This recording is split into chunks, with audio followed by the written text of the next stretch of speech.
Hey everyone, it's Ben Hardy here, and in today's going to be reviewing the Dodge Hornet RT. Now this particular one is fully loaded, and my nickname for this is the Alpha Dodge Mayo B thing, because yeah. Anyways, before we get in this video, I want to give a huge shout out and thank you to the Doug Smith Dodge Ram Jeep Chrysler here in Spanish Fork, Utah for giving me some time with this Hornet.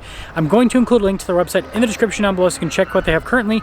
And then on a side note, if you want to save time and money the next time you purchase a car, link to my car buying guide in the description down below. Let's get into it.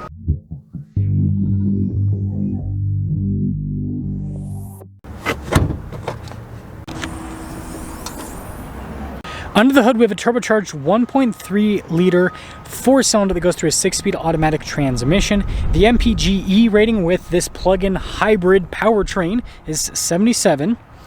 29 miles per gallon is the fuel economy you can get if you have no hybrid assist whatsoever, and this has 33 miles of electric driving range. Sorry about my shadow right there, but anyways, there's 288 horsepower and then 383 pound-feet of torque when you use the power shot function with the RT. Now, before we move forward with this review, I do want to mention, if you want to see more videos just like this, then I recommend you subscribe because I post content every single day. So starting with the hood on the RT, it's cool with the venting there on either side. And then popping down below, pretty aggressive looking headlights. You can see the Dodge logo there. And then I like all the blacked out trim. And when you take a few steps back, I said this in my other RT review, but it looks very similar to a Charger, like if it was an SUV. It's cool. Now around the side here, our tire wheel setup is 225, 55, 18 in the front and in the rear. And you guys can see these wheels are blacked out. This doesn't have the cool upgraded wheels you can get, but still they look cool. Anyways, Dodge brake caliper. You can see the fender flares are painted black. You got the Hornet badge there. And then we've got the blacked out mirror caps.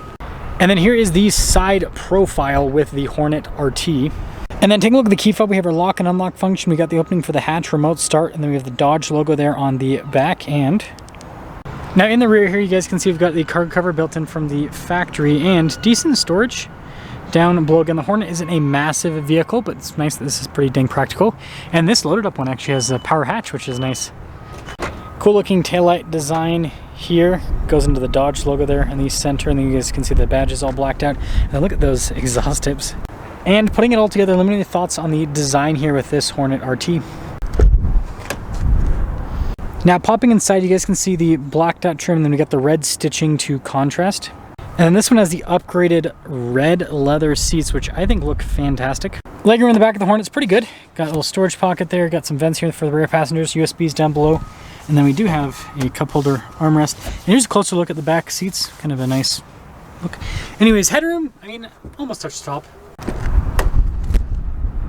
Now taking a look at the front door panel, you can see self-touch there at the top, and then again with the trim down below, red stitching that goes throughout. All of our window controls, mirror adjustments, mirrors do power fold in, got memory seats, blind spot warning with the mirrors too. Red Dodge logo there on the red seats, perforated all down the center as you can see. Power adjustments on the side, and then you got your light controls here, and then again with that red stitching, and then the dash is soft touch all across.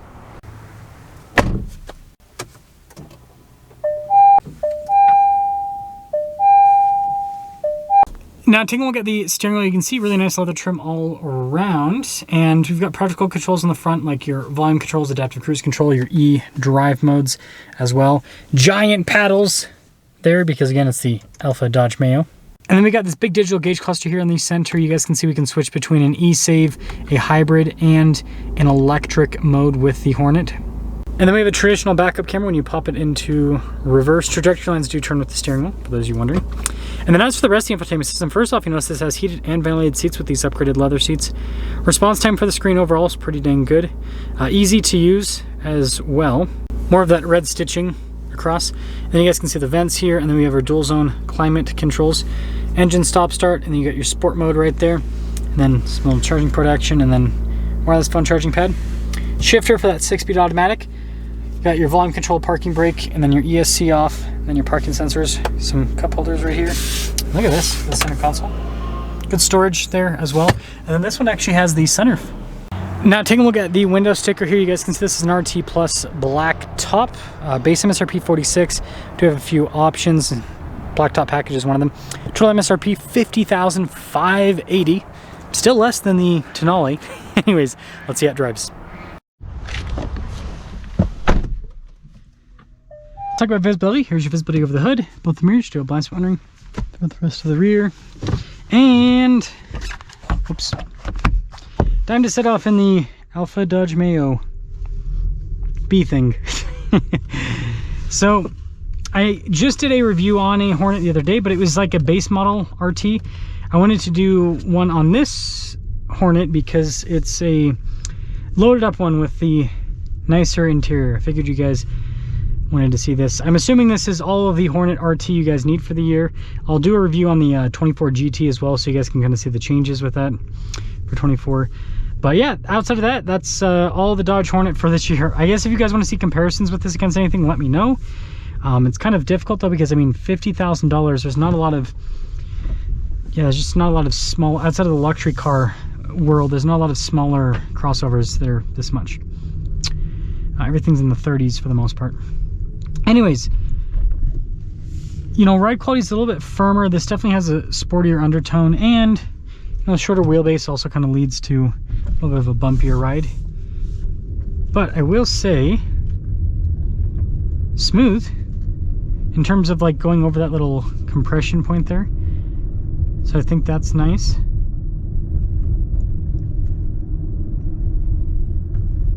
Yeah, and the electric power is very, it's obviously seamless. It's nice. I like that. I'm gonna pop it into the sport mode here.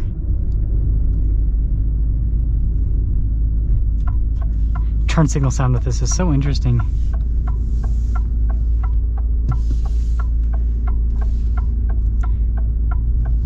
So we're gonna just go down here a little bit. It's obviously a dead end road, but I think the power shot, I have to do both paddles.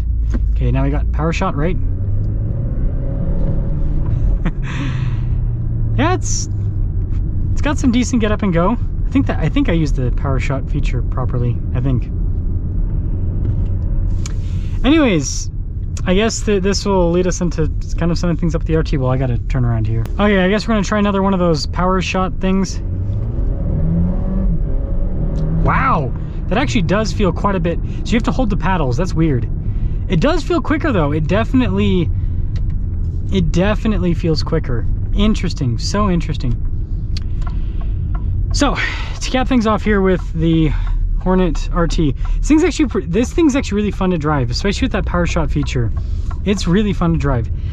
And I kind of said this in the other review. I think the problem though is like, this doesn't really fit the Dodge ethos. I think it looks really cool. It's a nice car, but it's not, I don't know, it's not like very Dodge like. I think that's the best way I can put it. Oh, power shot's only available in sport. Interesting. But I guess, yeah, that's what I kind of said in my other review. I think that it just doesn't really fit the ethos of the brand, but it's still a really cool car. So yeah, if you want something different, check one of these out. It's very interesting to say the least, that's for sure.